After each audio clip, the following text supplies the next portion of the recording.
Bursting with flavor, fiber, and protein, these banana coconut and white bean pancakes are a healthy way to start the day. First, we'll combine all of our wet ingredients. In a blender, place the peeled banana, coconut milk, water, honey, coconut oil, vanilla, and drained white beans, which are a good source of plant-based protein and excellent source of fiber. Blend this mixture on high for 1 minute. Now we'll combine our dry ingredients. In a large bowl, whisk together oat flour, coconut flour, wheat flour, brown sugar, baking powder, and salt.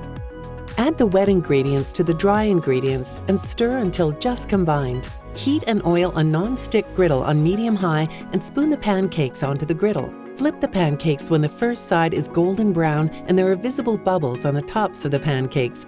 Cook approximately 3 minutes per side. Serve hot with butter, additional banana slices, toasted coconut, and syrup. You will love your pancakes healthy makeover with these high-protein ingredients. Enjoy!